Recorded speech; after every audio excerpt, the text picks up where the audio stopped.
Hi, I'm Eva Jackson. I'm with the LA Forum. This is Ryan Sample. He's a recently elected officer with SkillsUSA, which brings me to my first question. What is SkillsUSA?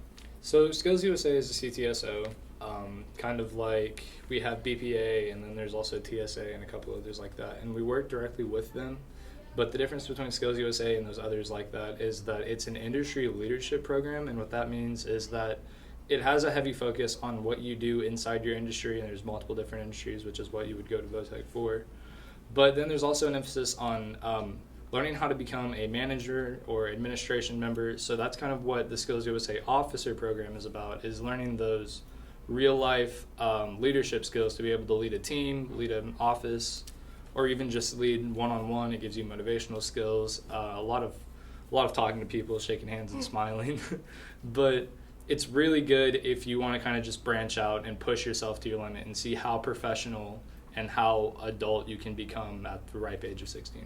And I think that's what's really interesting about it. Okay, so with SkillsUSA, and you said it's 16, so it's from middle school to like above high school, right? So do you interact with all grades, or is it just? Yeah, actually. So at my campaign night, there were delegates there, which were students, but they ranged from all ages, all different types.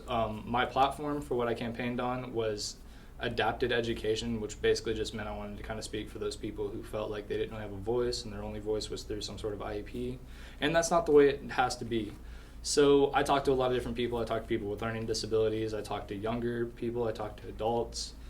And you kind of just get all of these different walks of life from SkillsUSA, especially at these conferences. But as far as middle school, it's really mostly high school just because VOTEC is the biggest catalyst. But there are some other exterior middle schools and even like Sunday schools and stuff that'll come and do this kind of thing. So That's I didn't know that. I didn't know that it worked with people with IEPs and stuff.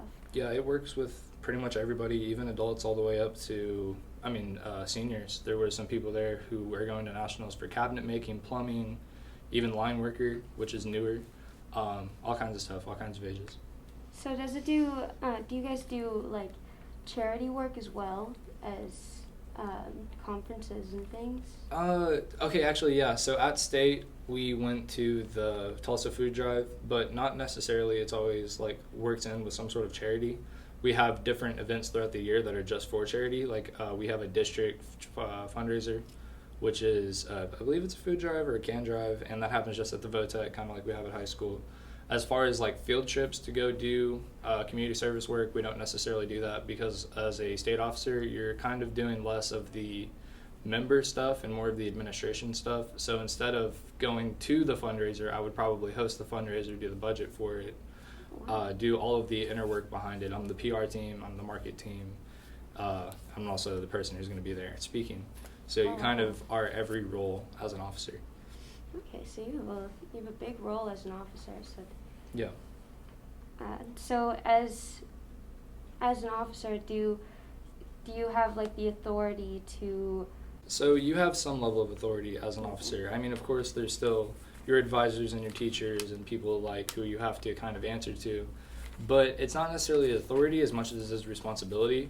As an officer, you're kind of a member who took this extra oath aside to your normal pledge and everything, which is that you're going to do kind of just the above and beyond. And as a student-led program, above and beyond means that you're going to lead the program. So we'll set up events, we'll budget stuff, we'll put out PR stuff. I mean, it's kind of like our social media accounts kind of just became SkillsUSA social media accounts. Oh, okay. Because they really want to see every aspect of the officer's life. You really don't have a lot of personal privacy anymore, I guess the word is, but not in a bad way. So people can contact you in order to have information about. Yeah, I have a fair amount of SkillsUSA information, but also we talk to a lot of industry leaders. We talk to, let's see, if like I'm in cybersecurity, so if I wanted to go and speak to an industry leader and try to get them to do some sort of SkillsUSA event, then I would go in my proper attire, which is something that we learned. There's an entire dress code for it, and it's our job to know all of it. So you would go in your proper attire and you would talk to the industry leader one-on-one, and you would try to convince them to sign a contract with SkillsUSA, and that's your job as a student, which is kind of a crazy thing to think of, but Yeah, it's your job to know everything. Wow. So at conferences, is it competition or is it all?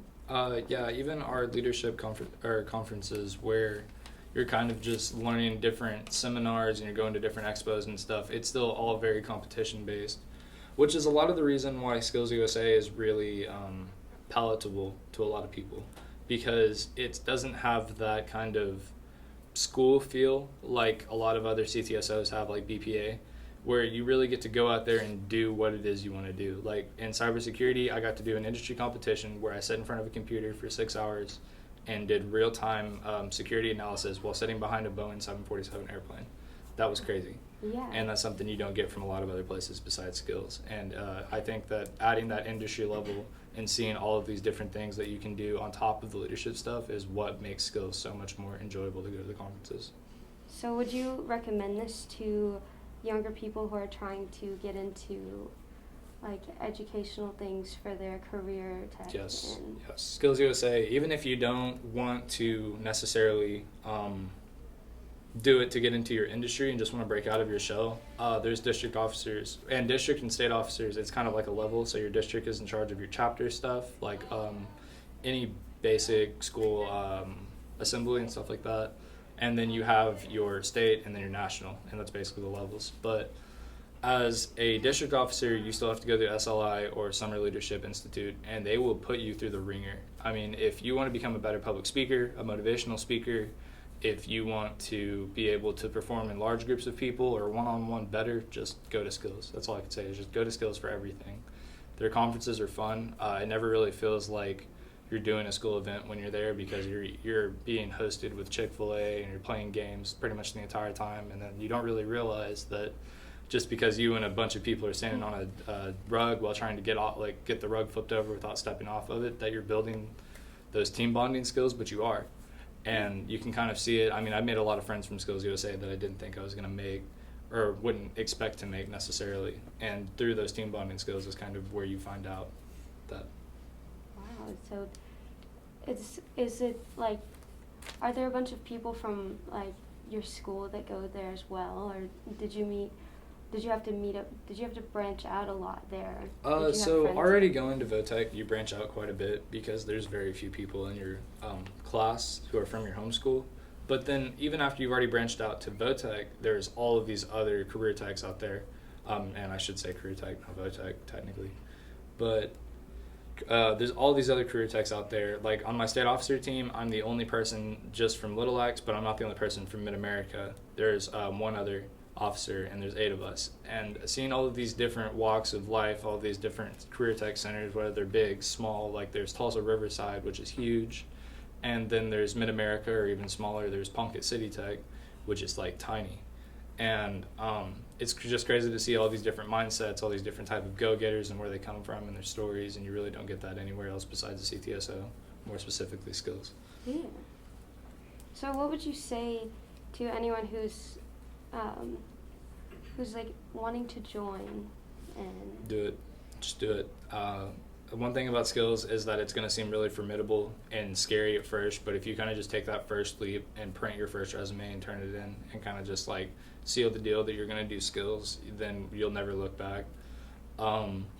Being on stage at State was kind of that defining moment for me. Like, I understood in my head that I was going to have to stand at this podium and talk to 500, 600 people, but it didn't really like click until you're standing up there in front of 500, 600 people. And there's really no learning curve like that. You either do good or you don't, and there's really no time to think about it. But that doesn't mean that you're unprepared. When you join Skills, you're instantly met with all of these other these tools and these tips and these people who want to help you get better and will see constant improvement. And even though you might not become the next Martin Luther King of speech, you will become a far better speaker, you'll be more confident as a person, and you will become a far better student and professional than you ever thought you could be with Skills. And is anyone able to join? Does it matter like social standing? Does it matter like financially as well? No, Skills is completely free. The only thing you have to be able to do is be eligible to go to a Votech or chapter and be able to have an advisor. But if you have an advisor that can sign you up for Skills competitions, sign up for the skills competitions, whether it's for leadership and you do a public speech, which is something. There's interview as a competition. There is both job interview and public interview or public forum, and there's professional or what's it called, prepared speech. There's also extemporary or like wing it speech, which you get told a topic and then you have 5 minutes to kind of like think about what you're going to say, and then you go and you do it, and it's like a 6-minute speech, and you just off the cusp wing it as good as you can. And then there's other competitions that are kind of less scary, like opening and closing, and that's just choreographing with the team, getting this like sequence of events down to just the finest detail you can, and that takes a lot to do with the team. It's a lot of bonding, it's a lot of coordinating, it's a lot of leadership. And I didn't really think that it was going to be something I wanted to do, but doing opening and closing and getting those leadership skills where you can keep each other accountable because you want to win gold, it's really something that you don't like appreciate until you do it. And I feel like that's how it is with a lot of skills. What tips would you give to prepare for speeches and like to prepare for conferences and things? So actually the funniest bit of advice I ever got was from my advisor, and it was that if you have a big speech coming up or a big anything that you're nervous about, don't think about it, which seems like kind of lackluster. You're like, what? How do I not think of it? But then when you start to break it down and do that, the day of my campaign, I got to Tulsa at about 12, and from 12 to 4, I slept, and that's all I did. Oh, wow. Just in the hotel, I just took a nap. And then I was ready to do my speech, and I really didn't start preparing for my speech until about 30 minutes until I got up there and owned the stage. And I feel like that the only way you can really do that is don't think about it.